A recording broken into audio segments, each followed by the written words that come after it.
High voltage ಕ್ಷೇತ್ರವಾಗಿರುವಂತಹ ದಕ್ಷಿಣ ಕನ್ನಡದ ಪುತ್ತೂರಿನಲ್ಲಿ ಬೇಸಿಗೆಯ ಸುಡು ಬಿಸಿಲಿನಂತೆ ಚುನಾವಣಾ ಕಣ ಕೂಡ ಬಿಸಿಯೇರಿದೆ. ಈ ಮಧ್ಯೆ ಪುತ್ತೂರಿನಲ್ಲಿ ಪಕ್ಷೇತರ ಅಭ್ಯರ್ಥಿಯಾಗಿ ಕಣಕ್ಕಿಳಿದಂತಹ ಹಿಂದೂ ನಾಯಕ ಅರುಣ್ ಪುತ್ತಿಲ ಪರ ಜನಬೆಂಬಲ ಕೂಡ ಹೆಚ್ಚಾಗ್ತಾ ಇದೆ. ಬುಧವಾರ ಸಂಜೆ ವಿಟ್ಲದಲ್ಲಿ ಅಭ್ಯರ್ಥಿ ಪುತ್ತಿಲ ನಡೆಸಿದ ರೋಡ್ ಶೋದಲ್ಲಿ ಸಾವಿರಾರು ಕಾರ್ಯಕರ್ತರು, ಅಭಿಮಾನಿಗಳು ಸೇರಿದ್ದು ಇತಿಹಾಸ ಸೃಷ್ಟಿಸಿದೆ. ವಿಟ್ಲಪೇಟೆಯಲ್ಲಿ ಸುಮಾರು 2 ಕಿಲೋಮೀಟರ್ ಉದ್ದಕ್ಕೆ ನಡೆದಂತಹ ರೋಡ್ ಶೋದಲ್ಲಿ 5,000ಕ್ಕೂ ಹೆಚ್ಚು ಕಾರ್ಯಕರ್ತರು ಸೇರಿದ್ದು ಕೇಸರಿ ಕಲರವ ಮೂಡಿಸಿತ್ತು.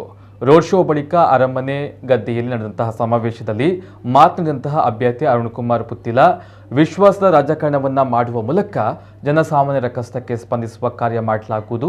ಕಾರ್ಯಕರ್ತರ ಭಾವನೆಗಳಿಗೆ ಆಗಿರುವ ನೋವಿನ ಧ್ವನಿಯಾಗಿ ನಿಲ್ಲುವಂತಹ ಅನಿವಾರ್ಯತೆ ಎದುರಾಗಿದೆ.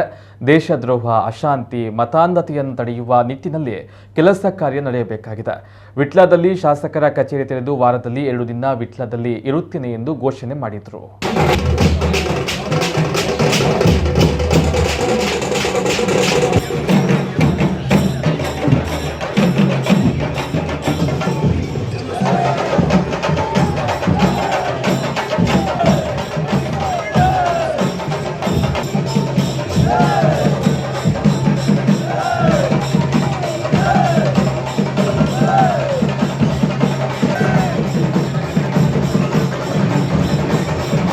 ಒಂದೊಂದ್ಸಲ ಅಪರೂಪಕ್ಕೆ ಜನ ಸೇರ್ತಾರೆ.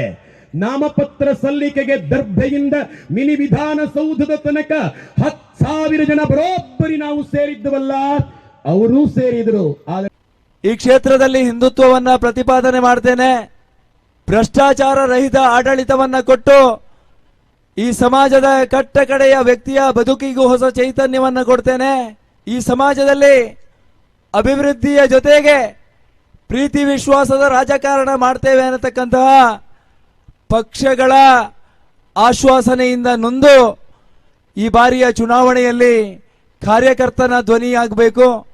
ಪಕ್ಷದ ಪದಾಧಿಕಾರಿಗಳ ಕಾರ್ಯಕರ್ತರ ಆಶಯದಂತೆ ಈ ಬಾರಿಯ ಚುನಾವಣೆಯಲ್ಲಿ ನಾನು ಸ್ಪರ್ಧೆಯನ್ನು ಮಾಡಿದೆ. ನಮ್ಮ ಸಂಸ್ಕೃತಿಯ ರಾಯಭಾರಿಗಳಾಗಿರಬೇಕಾಗಿರ್ತಕ್ಕಂತಹ ತರುಣಿಯರು, ಕಾರ್ಯಕರ್ತರು ಬೀದಿ ಹೆಣವಾಗತಕ್ಕಂತಹ ಅತ್ಯಂತ ಸೂಕ್ಷ್ಮವಾಗಿರ್ತಕ್ಕಂಥ ಕ್ಷೇತ್ರದಲ್ಲಿ ನಾವೆಲ್ಲ ಇದ್ದೇವೆ.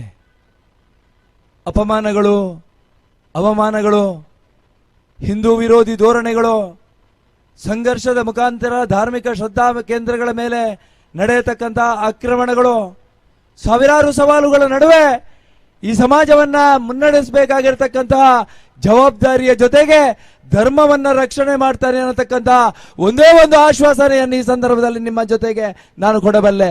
ಒಂದೇ ಒಂದು ಆಶ್ವಾಸನೆಯನ್ನು ನಾನು ಕೊಡಬಲ್ಲೆ. ಅಧಿಕಾರಕ್ಕೋಸ್ಕರ ನನ್ನ ಸ್ಪರ್ಧೆ ಅಲ್ಲ, ಅಧಿಕಾರದ ವ್ಯವಸ್ಥೆಗೋಸ್ಕರ ನನ್ನ ಸ್ಪರ್ಧೆ ಅಲ್ಲ. ನಮ್ಮ ಮುಂದೆ ಇರತಕ್ಕಂತಹ ಸ್ಪರ್ಧೆ ಯಾವುದು ಅಂತ ಹೇಳಿದ್ರೆ ಕಾಂಗ್ರೆಸ್ ಮತ್ತು SDPI ವಿರುದ್ಧ ನಮ್ಮ ಸ್ಪರ್ಧೆ ಇದೆ ಹೊರತು ಇನ್ನು ಯಾವುದೇ ಪಕ್ಷದ ವಿರುದ್ಧ ನಮ್ಮ ಸ್ಪರ್ಧೆ ಇಲ್ಲ ಅನ್ನುವಂಥದ್ದು ಅತ್ಯಂತ ಸ್ಪಷ್ಟತೆಯಾಗಿ ನಮ್ಮ ಜೊತೆಗೆ ಇದೆ.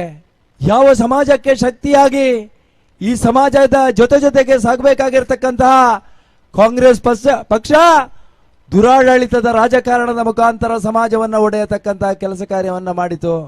ಆಶ್ವಾಸನೆಯ ಮುಖಾಂತರ ಈ ಸಮಾಜದ ದಿಕ್ಕನ್ನ ತಪ್ಪಿಸತಕ್ಕಂತಹ ಕೆಲಸ ಕಾರ್ಯಗಳು, ಭ್ರಷ್ಟಾಚಾರದ ಆಡಳಿತದ ಮುಖಾಂತರ ಸಮಾಜಕ್ಕೆ ತಪ್ಪು ಸಂದೇಶವನ್ನು ಕೊಡತಕ್ಕಂತಹ ಕೆಲಸ ಕಾರ್ಯಗಳು, ಯಾವ ಬಹುಸಂಖ್ಯಾತರಾಗಿರತಕ್ಕಂತಹ ಹಿಂದೂಗಳ ಭಾವನೆಗಳ ವಿರುದ್ಧ ಮತಾಂಧತೆಗೆ ಸಹಕಾರ ಕೊಟ್ಟಿರತಕ್ಕಂತಹ ಕಾಂಗ್ರೆಸ್ ಪಕ್ಷವನ್ನ ಈ ಕ್ಷೇತ್ರದಲ್ಲಿ ಸೋಲಿಸಲೇಬೇಕಾಗಿದೆ. ಅದಕ್ಕೋಸ್ಕರ ಈ ಬಾರಿಯ ಚುನಾವಣೆ